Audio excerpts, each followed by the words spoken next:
Hey, unemployed, what's up? It's the Culture Detective here investigating your favorite albums.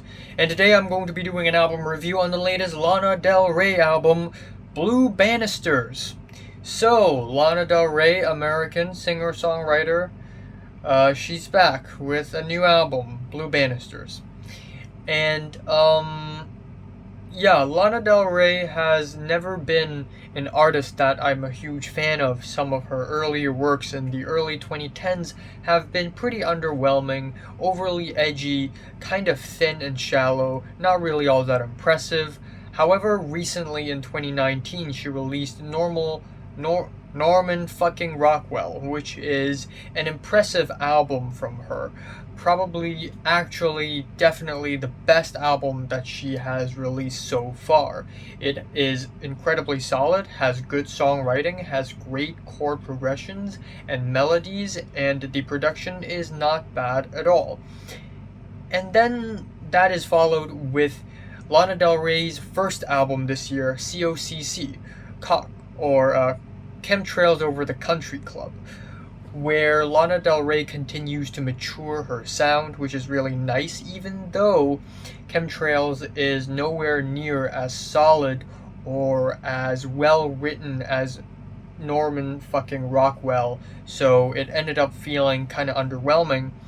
And lo and behold, Lana Del Rey had decided to make a second album this year, Blue Banisters. She originally decided to release this album earlier this year, but for some reason it just wasn't released. So on the Rate Your Music page, you get to see what upcoming releases there are, and Lana Del Rey's Blue Banisters was stuck in a date that's already passed for a while, and that's kind of funny.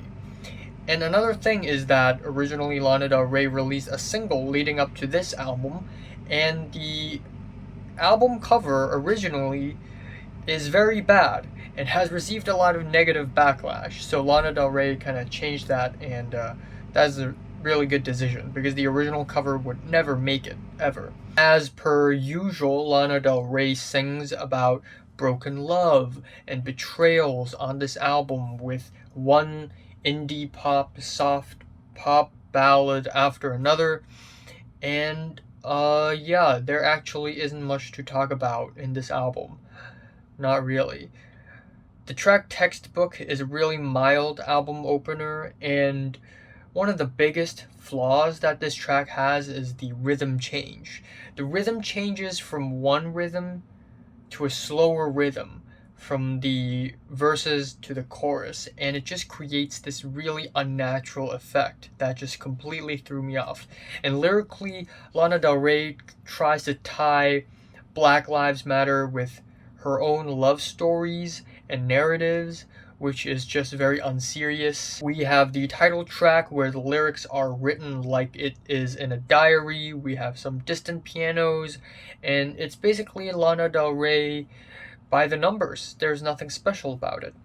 Then we have the trio interlude track where for some reason out of nowhere we have this random trap beat plus this mariachi band in the back, which is really weird considering that musically and tonally it does not fit with the rest of the album at all. It just sticks out like a sore thumb, and it makes no sense. It sounds like a car commercial.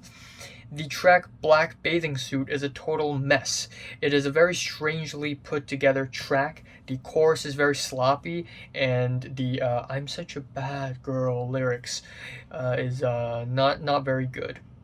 The track Beautiful is a very mundane piano ballad, and it ends off with some pretty annoying repetitive refrains. And the next track, Violets for Roses, is pretty much Lana Del Rey in her average wheelhouse, with once again a slight rhythm change from the verses to the choruses, which again throws me off.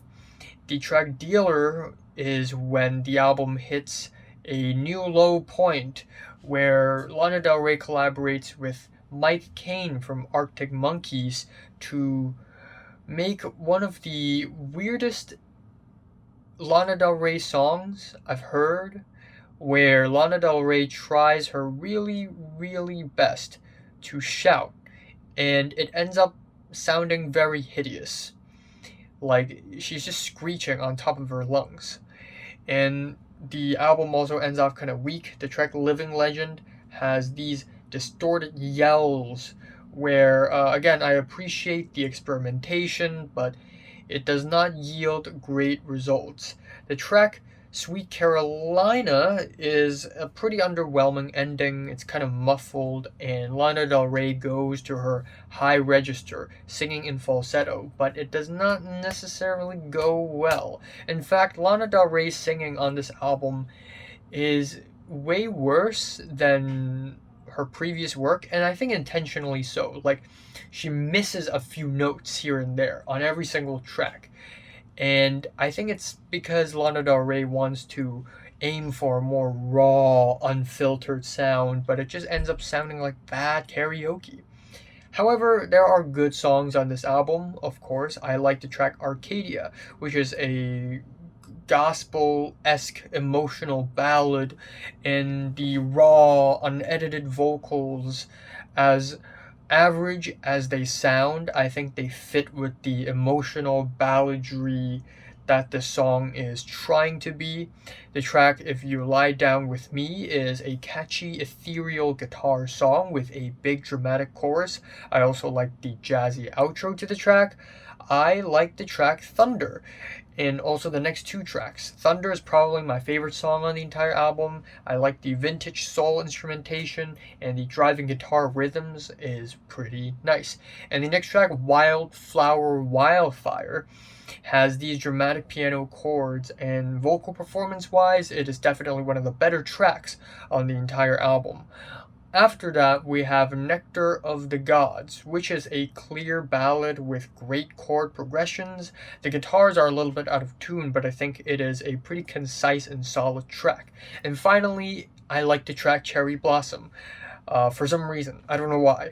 It is this stripped back, solemn piano ballad, and pianos are really gracious and elegant, and I just kind of like that, even though lyrically it's nothing great or anything.